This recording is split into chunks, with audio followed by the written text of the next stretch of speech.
क्या दुनिया तीसरे विश्व युद्ध की ओर बढ़ने लगी है? क्या ईरान और अमेरिका की दुश्मनी पूरी दुनिया को दो हिस्सों में बांट सकती है?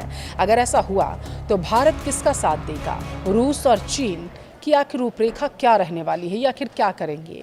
और पाकिस्तान, सऊदी अरब और यूरोप का क्या रुख रहेगा? वीडियो में लास्ट तक आप बने रहिए, टू द पॉइंट। आज मैं आपको इन्हीं सवालों का जवाब देने वाली हूँ। नमस्कार, आपके साथ मैं पल्लवी रविंद्र सिंह। देखिए, सबसे पहले तो हम ये समझेंगे कि ये विवाद शुरू कहाँ से हुआ था। देखिए, ईरान और अमेरिका की दुश्मनी कोई आज की नहीं है। इसकी शुरुआत साल 1989 की ईरान इस्लामिक क्रांति के बाद हुई, जब ईरान में शाह की सरकार गिर गई और नई इस्लामिक सरकार बनी। इसके बाद दोनों देशों के रिश्ते लगातार खटास होते गए। ईरान के परमाणु कार्यक्रम को लेकर विवाद क्या था? अमेरिका के आर्थिक प्रतिबंध किस तरीके के रहे? पश्चिम एशिया में प्रभाव बढ़ाने की होड़ लगातार देखी गई। इजरायल और ईरान के बीच तनाव भी बढ़ता गया। इन सभी वजहों ने दोनों देशों को सालों से आमने सामने खड़ा करके रखा हुआ है। और अगर युद्ध बढ़ता है तो अमेरिका के साथ कौन होगा, वो देखिए। अगर यह संघर्ष बड़े स्तर पर फैलता है तो सबसे पहले अमेरिका के पारंपरिक सहयोगी उसके साथ खड़े हो सकते हैं, यानी कि नेटो देश। United Kingdom, France, Germany, Italy, Canada, Poland, Netherlands.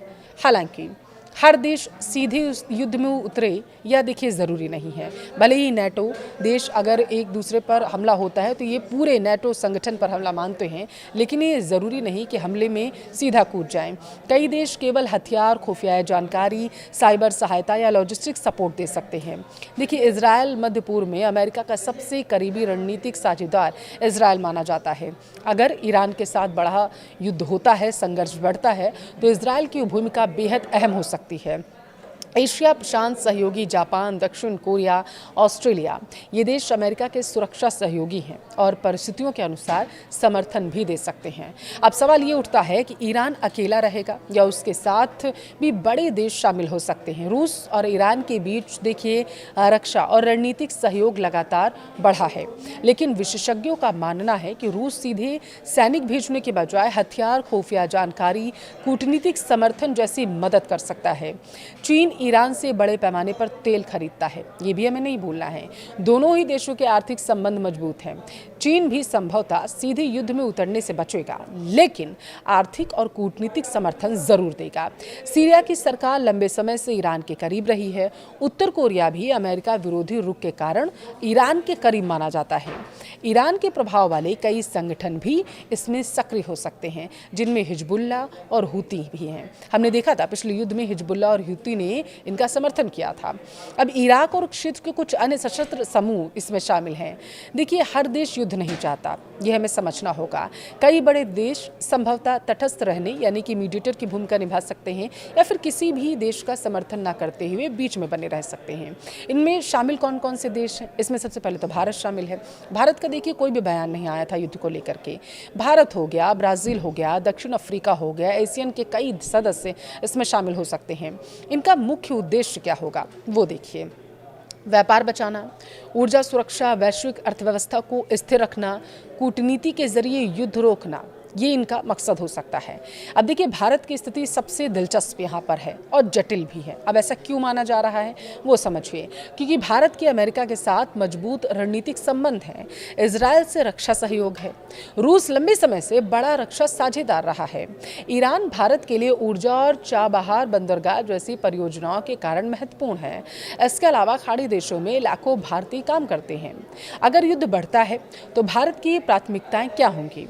पहला तो ये कि भारतीय नागरिकों की सुरक्षा सुनिश्चित होनी चाहिए जो विदेशों में रह रहे हैं। कच्चा तेल की सप्लाई बनी रहे ताकि देश में अस्थिरता न फैल जाए। तीसरा ये कि समुद्री व्यापार सुरक्षित रहना चाहिए, क्योंकि हमने देखा पिछले दिनों समुद्र में हॉर्मुज स्ट्रेट पे हमारे कई जहाज फंस गए थे, तो समुद्री व्यापार भी सुरक्षित रहना चाहिए। अगला ये कि कूटनीतिक समाधान का समर्थन वो करते हुए नजर आएंगे। यानी भारत के लिए संतुलन बनाए रखना सबसे बड़ी चुनौती ये माना जा रहा है। अब सबसे बड़ा सवाल क्या सच में तीसरा विश्व युद्ध होने वाला है? देखिए, अभी ऐसा कहना जल्दबाजी होगी। दुनिया की बड़ी शक्तियां जानती हैं कि आधुनिक विश्व युद्ध केवल सैन्य संघर्ष नहीं होता है, बल्कि वैश्विक अर्थव्यवस्था, ऊर्जा बाजार, साइबर सुरक्षा, खाद्य आपूर्ति, परमाणु हथियारों के खतरे, सब कुछ इससे प्रभावित होता है। और इसी वजह से अधिकांश देश युद्ध को सीमित रखने और बातचीत के जरिए समाधान निकालने की ही सिर्फ कोशिश करते हुए नजर आते हैं। लेकिन अगर तनाव लगातार बढ़ता रहा, दूसरे देश सीधे इसमें शामिल होने लगे, तो वैश्विक संकट गहरा जाएगा। इसलिए आने वाले दिनों में दुनिया की नज़र सिर्फ ईरान और अमेरिका पर नहीं, बल्कि रूस, चीन, यूरोप, भारत और पूरे ही मध्य पूर्व की रणनीति पर टिकती हुई नजर आएगी। ईरान, अमेरिका और इजराइल, अब इनको समझिए, इस युद्ध में किसका कितना आखिर नुकसान हुआ, ये सवाल आजकल सभी पूछ रहे हैं। ईरान, अमेरिका और इजराइल के बीच हुए इस भीषण संघर्ष ने पूरे ही मध्य पूर्व को देखे हिलाकर रख दिया। लेकिन सबसे बड़ा सवाल तो ये कि इस युद्ध में आखिर कितना नुकसान हुआ, कितने लोग मारे गए, किसकी सैन्य ताकत को झटका लगा। अगर सबसे ज़्यादा नुकसान किसी देश को हुआ तो वह है ईरान।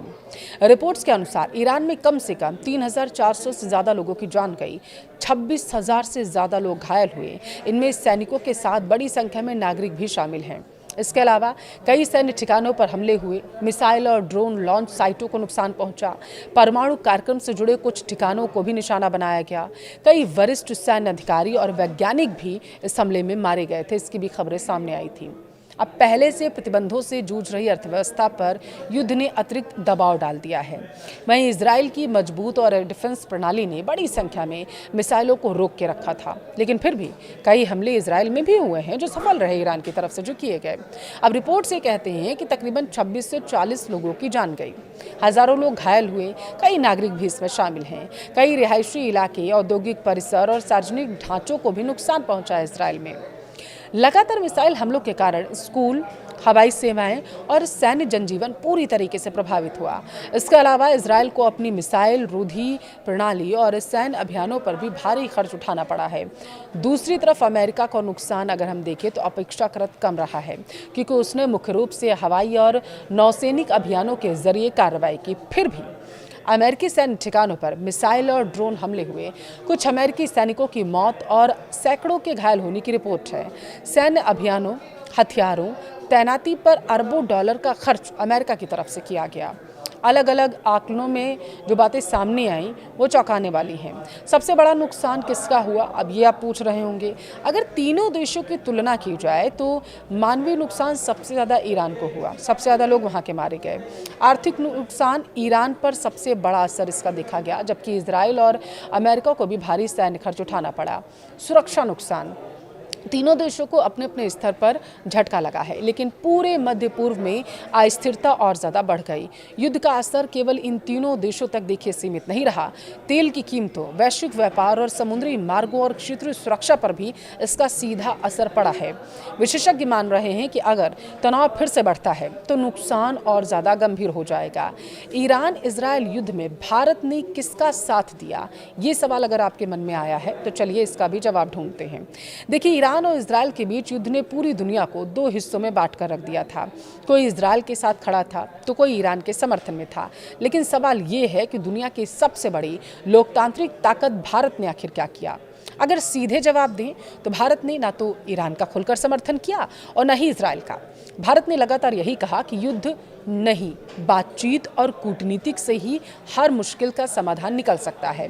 विदेश मंत्रालय ने सभी पक्षों में संयम बरतने और तनाव कम करने की अपील की, और यही भारत की विदेश नीति की सबसे बड़ी पहचान है, अपने राष्ट्रीय हितों के आधार पर फैसला लेना। भारत के लिए दोनों देश अब महत्वपूर्ण क्यों हैं, अब आप वो देखिए। भारत के लिए इजराइल इसलिए महत्वपूर्ण है क्योंकि इजराइल भारत का बड़ा रक्षा साझेदार है। ड्रोन, मिसाइल, एयर डिफेंस और आधुनिक हथियारों में दोनों देशों का सहयोग मजबूत है। दूसरी तरफ ईरान भी भारत के लिए बेहद अहम है। ईरान ऊर्जा सुरक्षा के लिहाज से महत्वपूर्ण है। चाबार पोर्ट भारत की मध्य एशिया तक पहुंच का महत्वपूर्ण रास्ता माना जाता है। पश्चिम एशिया में भारत के रणनीतिक हित ईरान से भी जुड़े हुए हैं, यानी भारत किसी एक रिश्ते को खराब करने का जोखिम नहीं उठा सकता। युद्ध के दौरान भारत की सबसे बड़ी प्राथमिकता थी भारतीय नागरिकों की सुरक्षा। चाहे वो ईरान में हो या फिर इजराइल में। इन सब की सुरक्षा ही सबसे महत्वपूर्ण थी जो भारत ने देखी। सरकार ने संघर्ष वाले क्षेत्रों में रह रहे भारतीयों के लिए एडवाइजरी जारी की और ज़रूरत पड़ने पर निकासी और सहायता की व्यवस्था भी सरकार की तरफ से की गई। विदेश मंत्रालय लगातार हालात पर नजर बनाए रखा था। भारतीय मिशनों को अलर्ट पर रखा गया था। दूसरी बड़ी चिंता की तेल आपूर्ति की थी भारत की तरफ से। भारत अपने कच्चे तेल का बड़ा हिस्सा दरअसल खाड़ी देशों से आयात करता है।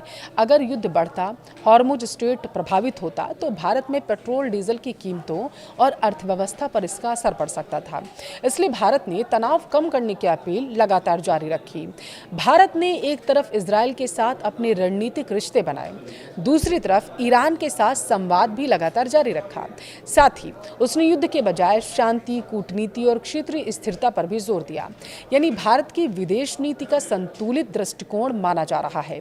आपकी राय क्या है? क्या दुनिया तीसरे विश्व युद्ध की ओर बढ़ रही है या कूटनीति इस संकट को रोक लेती है? अपनी राय हमें कमेंट में जरूर दें।